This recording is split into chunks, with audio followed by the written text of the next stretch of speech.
was a playwright, actor, and poet of the 16th century, and he is mostly famous for his plays. For example, Romeo and Juliet, Hamlet, and Macbeth are some of his work. The fame that he has led him to become the target of many suspicions regarding his authorship of his work. One of those would be the Oxforian theory, which questions whether or not he wrote it or not. I'm an English major and I want to teach English, so I have to know Shakespeare well enough to teach it. By learning about the Oxforian theory, we will have a new understanding about who Shakespeare was. First, I will talk about who Shakespeare was, then I will talk about his work, and finally, I will talk about the Oxforian theory. So, first, who was William Shakespeare? He was a playwright, actor, poet, and investor. He, according to bio.com, a website that specializes in film celebrities biographies, was updated in 2015, though no birth certificate exists. Church records indicate that William Shakespeare was baptized at Holy Trinity Church in Stanford, Avon, on April 28, 1582. He was the son of John Shakespeare, who was a glove maker at the Major's town, and he had a mother named Anne Maria Carden, who was a land inheritor. He had 2 older sisters and 3 younger brothers. There are no records that he actually attended school, so it is believed that since he was the son of the major's son, he would have attended school for free. King's New School being the school he would have attended.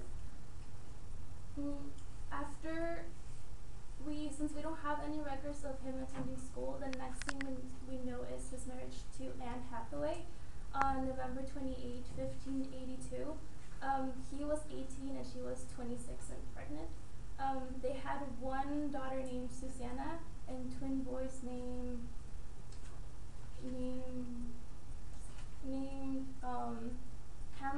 Hamlet and Judith.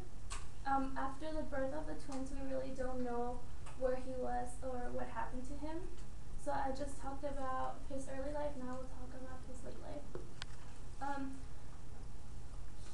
We really don't know a lot about his personal life and his late life, we only know about his work. He reappeared in London in the late 1580s and was believed to have been earning money by writing and acting. In the early 1590s, he was part of the Lord Chamberlain's Man, which was an acting company. They later changed their name to the King's Man after King James I took the throne. In 1597, 37 out of his 150 plays were published, and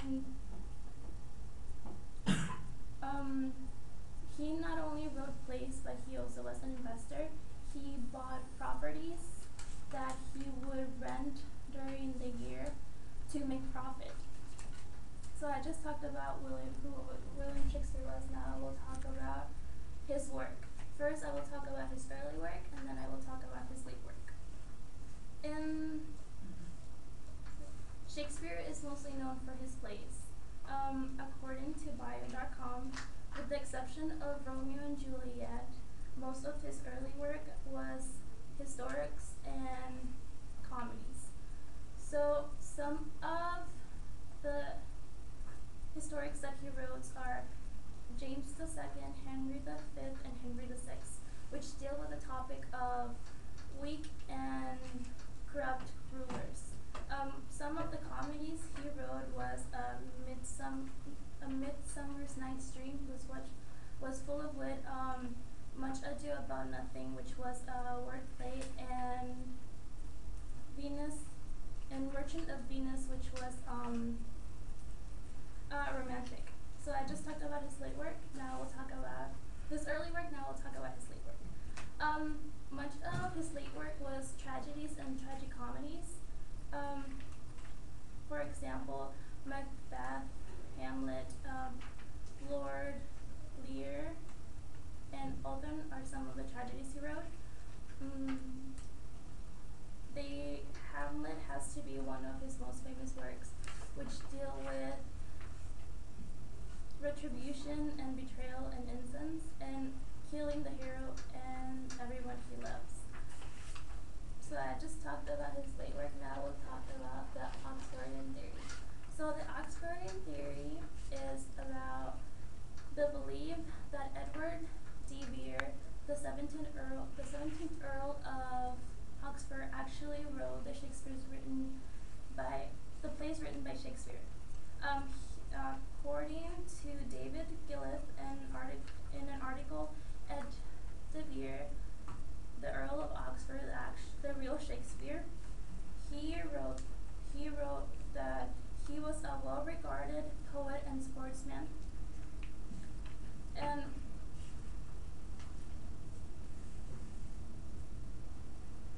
since he was well-regarded, he was more believed to be the writer of the plays rather than Shakespeare, who had no record of his schooling and was not well regarded in the play in the acting companies. So I just talked about the Oxford theory. Now we'll talk about who Edward de Vere was. He was born on April 12, 1550.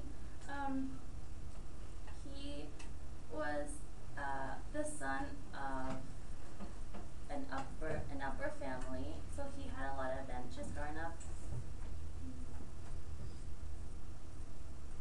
He went to college at the Queen's College in Cambridge, and he received both university titles by special circumstances.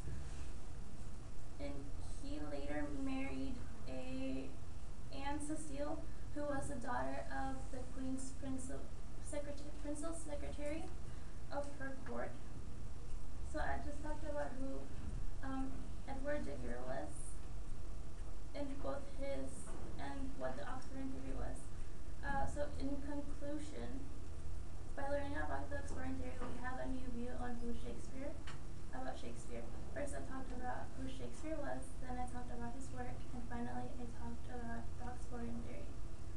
So according to Amanda Millibor, an article published on August 20th, 2000, on the website Shakespeare Online, who specialized on Shakespeare, he wrote over 1,700 of our common words that we use today.